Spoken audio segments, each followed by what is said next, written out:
MiniWarGaming rules you got wrong. Hey folks, welcome to this week's Rules You Got Wrong for Age of Sigmar. Gonna go over some of the comments that were left on some of my previous bat reps and see if we can't clear a couple things up, either for myself or for you folks. First battle we're gonna take a look at is Gutbusters versus Nurgle. That was me playing against Gwen. So Austin 87, Great Destroyer trait lets you get the unpredictable destruction in close combat on a 5. 5+. Yep, you're totally right on that one. Yep, no excuse on that one. Next is Pancorania. Okay, I'm only partway through, so I don't know if these got, or if you caught these later on, but firstly, Gwen, unpredictable destruction is +1 to hit. Yeah, we did catch that later on. I think it was the first time it actually had, I think it was the first time Gwen actually managed to roll it successfully. But I think we had called it improper before that. And Josh, the first 2 iron guts you pulled, you calculated as if they had 3 wounds each, not 4, meaning the third gut was on 1 left, when he should have been on full. Yep, totally my bad on that one. I think I lapsed back into Warhammer Fantasy. So no excuses on that one. Next we have Stubble the Dwarf.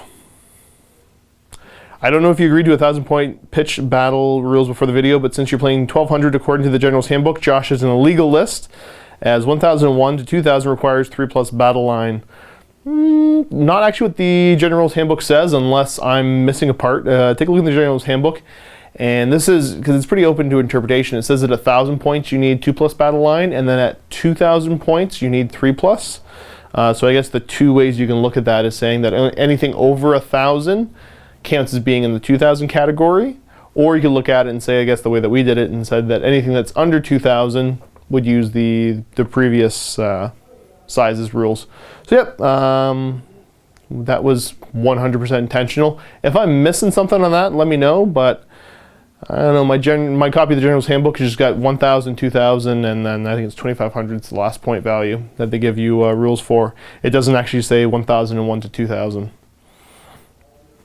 Next up is Valder Sotomonte. Damn it, Josh. Remember the Leave It to the Guts ability. The ability is really nasty, you always forget it. You're referring to the ability of the Iron Guts to get some rerolls.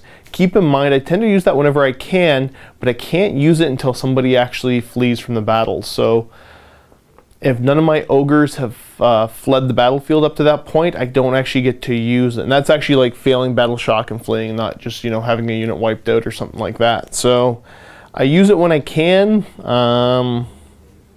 So maybe that clarifies that one for you. Krilk. At 1645, the Plague Monks should have each fought back as they died because of the Pestilent Banner. 1 dice for each dead monk, 6s cause mortal wounds. You're right. So as the monks die on 6s, they cause a mortal wound back. They don't actually get to like fight and swing, but they do get the chance to cause mortal wounds.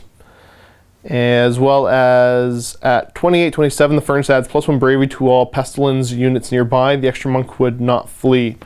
You are correct on that one. That's one of the things that the Furnace does. And next here we got Larry Barba.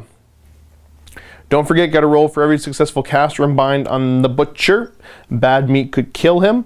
Bad meat's actually one of the results for if he's got the Cauldron. It's Blood Gruel, which could kill me. Bad meat's the one where you can take, I think it's up to D3 mortal wounds, and Blood Gruel's just on a roll of 1, you're taking 1 mortal wound. So yeah, I did totally forget that one. Thank you for calling me out. Next, we're going to go to Order versus Death. That is episode 92. Sparry 20. Just noticed 45 minutes in, Gwen casts Mystic Shield on the Tree Lord. Any spells cast within 6 of a woods, you roll a die, and on a 5, any units within 1 that aren't Sylvaneth take D3 mortal wounds. We both forget that consistently throughout the battle report. So my apologies for that one, but yep, that was forgotten. Because it could have messed up the Blood Knights pretty bad. Yeah. Durdon. You forgot the healing of Arcan when he inflicted damage in close combat. Arcan doesn't actually, it's the Feaster of Souls. I don't get to heal unless I'm actually killing something. So that only kicks off when he slays a model, not just when he causes damage. So I actually have to kill stuff with Arcan the Black to be able to heal. Too Tall. How on earth can you read Curse of Years so wrong? You're saying I can't use the Warhammer Fantasy version of the spell in Age of Sigmar?